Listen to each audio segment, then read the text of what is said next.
Internet क्या है? साधारण शब्दों में बोले तो नेटवर्क्स का जाल। लेकिन इस जाल में मकड़ी नहीं, सुअर पलते हैं। टेक्निकली मैं भी इस जाल में पलने वाला एक सुअर ही हूँ। समय बहुत बदल चुका है क्योंकि इंटरनेट बना था लोगों को जोड़ने के लिए, ना कि चूतियों को। इनको 1.5 GB डाटा खत्म करने में बहुत मजा आता है, लेकिन 1.5 घंटा पढ़ने में गांड फट जाती है। छोड़ो, अपने मेन टॉपिक पे आते हैं।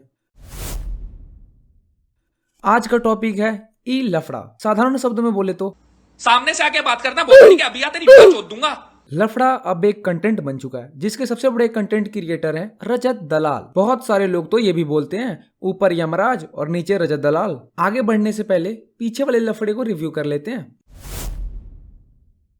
एल्विस भाई बहुत बड़े कंटेंट क्रिएटर हैं, उनका सिस्टम बहुत बड़ा है, लेकिन एक नॉर्मी के सार्केज्म को हैंडल नहीं कर पाए। मैक्सटन के जोक्स तो उससे भी हल्के हैं, लेकिन फिर भी एल्विस भाई को बुरा लग गया। फिर क्या, जम के कूट दिया। इन द एंड अगर इस बीच में मुझे कुछ भी होता है, मेरे पे कोई भी जानलेवा हमला होता है, इसका जिम्मेदार एल्विस यादव होगा। कैसा चल रहा है सब कुछ? अरे चल रहा है, अच्छा चल रहा है। अब ठीक हो तुम? हाँ बिल्कुल। एक मिलियन फॉलोअर की बधाई हो भाई को। हाँ केक काट लेंगे आज। वैसे इसका पिटना तो बनता था।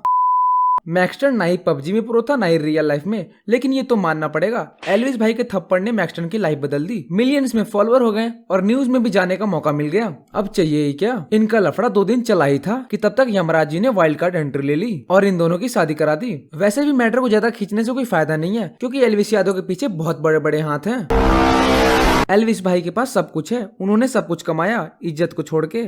जली को आग कहते हैं, भुजी को राग कहते हैं, और जिस टिकटॉक पे मुजरा करने वाले को तुम स्टार समझ रहे हो उसे बावली गैंड कहते हैं।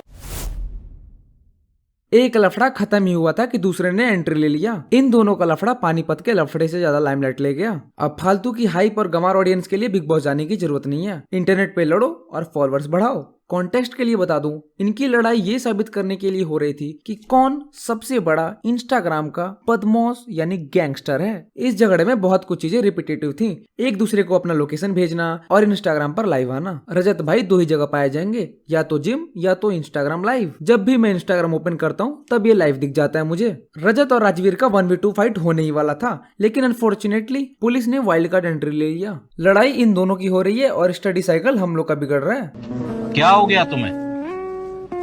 क्यों नहीं बोल रहे हो? जब इन दोनों का फाइट चल रहा था तब बहुत सारे बच्चों का बोर्ड भी चल रहा था। इन दोनों की वजह से बहुत सारे बच्चों का बोर्ड एग्जाम खराब गया है। बच्चों को एग्जाम से ज्यादा इनके फाइट को लेकर टेंशन थी कि आखिरकार कौन सा बहन का लौड़ा जिंदा बचेगा।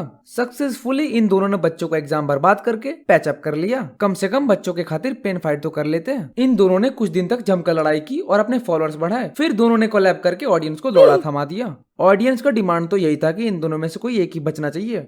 इस झगड़े में फायदा हुआ है तो बस इन दोनों का, जम के फॉलोअर्स का काटा और दोनों ने अपने अपने 1-1 मिलियन फॉलोअर्स कंप्लीट कर लिए। हिपोक्रेसी का दूसरा मतलब है रजत, क्योंकि रजत भाई ने माँ चोदने से लेके माँ के पैर छूने तक का सफर तय किया है। औरत है तू, मादर चोद। तू कह रहा था ना गाली कैसे दूंगा तेरी माँ की। गाली देके बेटा पैर छूलोगे, गलत बात। दूसरा और अच्छे आगे बढ़ो।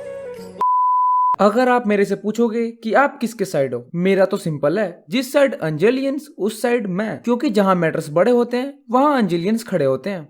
अगर इस लफड़े को कम शब्द में बताया जाए तो कुछ ऐसा है, इंटरनेट पे लड़ो, फॉलोअर्स बढ़ाओ, 36 बिरादरी के सामने माफी मांगो, फिर भाईचारा ऑन टॉप बोल के सो जाओ।